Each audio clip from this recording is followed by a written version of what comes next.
ప్రస్తుతం మంత్రి నారాయణ మాట్లాడుతున్నారు, లైవ్ చూద్దాం. ఇలా ఫ్రూట్స్ కానీ సప్లై చేయడం జరిగింది. వీలైనంతవరకు మ్యాక్సిమం అంటే కొన్ని ఏరియాలకు పడవలు కూడా పోలేకపోయినాయి. మొదటి రోజు అజిత్ సింగ్ నగర్లో పోయిన బోల్తా పడిపోయినాయి. ఆ ఫోర్స్ ఆఫ్ వాటర్కి ఒక ట్రాక్టరే బోల్తా పడింది. ట్రాక్టర్లో నేనే స్వయంగా మెటీరియల్స్ పంపిస్తాను, నా కళ్ళ ముందే అది బోల్తా పడిపోయింది.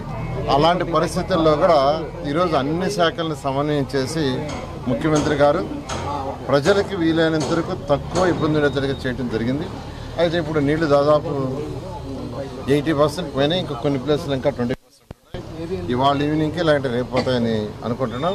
అయితే ఫుడ్ ఇంకా సప్లై చేస్తున్నాం. నేనైతే 26,000 వాటర్ ప్యాకెట్స్ పెట్టాం.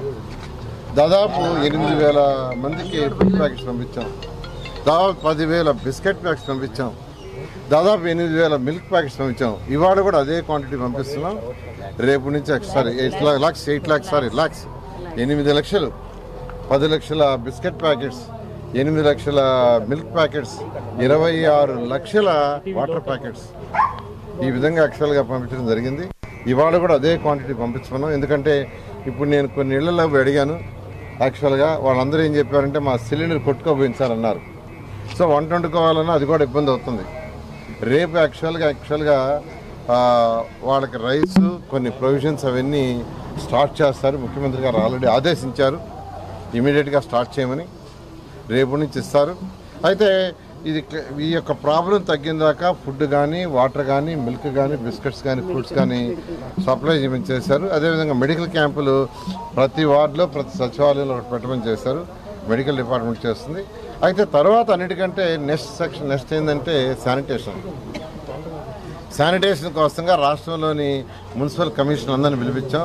వాళ్ళ ఎంప్లాయీస్ని కూడా తీసుకొచ్చాం. 10,000 మందిని ఈరోజు 10,000 మందిని యాక్చువల్గా ఈరోజు ఈ యొక్క వర్క్ కోసంగా శానిటేషన్ కోసం పెట్టాం. అన్ని వీధుల్లో చేస్తున్నారు. దానికి సంబంధించిన ఎక్విప్మెంట్ కూడా అన్ని ప్లేసుల్లో తెప్పించాం.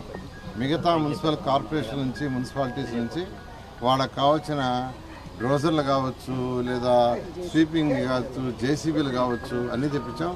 ఇవాళ మార్నింగ్ 6 గంటలకు కలెక్టరేట్లో నేను, మా స్పెషల్ సెక్రటరీ అనిల్ సింఘాల్ గారు, మా యొక్క డైరెక్టర్ వాళ్ళందరితో ఒక 65 మంది మున్సిపల్ కమిషనర్తో వాళ్ళతో మీటింగ్ పెట్టాం. మీటింగ్ పెట్టి వాళ్ళు చేయాల్సింది ఏం చేయాలని నిర్దేశించాం.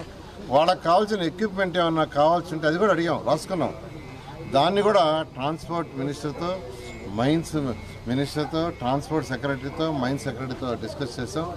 కావాల్సిన ఎక్విప్మెంట్ని వాళ్ళు ప్రొక్యూర్ చేస్తారుగా. అనేక మంది కాంట్రాక్టర్తో నేనే మాట్లాడి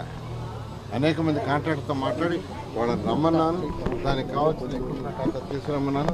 ఎటువంటి పరిస్థితుల్లో కూడా ఈరోజు సాయంకాలానికి ఎక్కడైతే వాటర్ లాగింగ్ అయిపోయిందో, వాటర్ వెళ్ళిపోయిందో ఆ ఏరియాలో ఉన్న సిల్ట్ తీసేయాలి. రోడ్ల మీద ఉన్న బుడద తీసేసి ఫైర్ ఇంజిన్ల ద్వారా అది క్లీన్ చేయటం, ఇళ్లలో బుడదుంటే ఇళ్లలో కూడా క్లీన్ చేయటం చేయాలి. ఇప్పుడే నేను చూశాను, నేను వచ్చేటప్పటికి ఫైర్ వాళ్ళు ఒక స్కూల్లో బుడదలు క్లీన్ చేస్తున్నారు. నేను వాళ్ళని అప్రిషియేట్ చేస్తున్నాను. మున్సిపల్ శాఖ అధికారులు కూడా ఎక్కడికక్కడ వర్క్ చేస్తున్నారు. వాళ్ళందరూ కూడా చేస్తున్నారు. నేను మున్సిపల్ శాఖ అధికారులందరినీ రిక్వెస్ట్ చేసి చెప్తున్నాను, ఇది చాలా సఫర్ అయ్యారు. ఈ యొక్క వరదల వల్ల చాలామంది చాలా సఫర్ అయ్యారు. ఎంత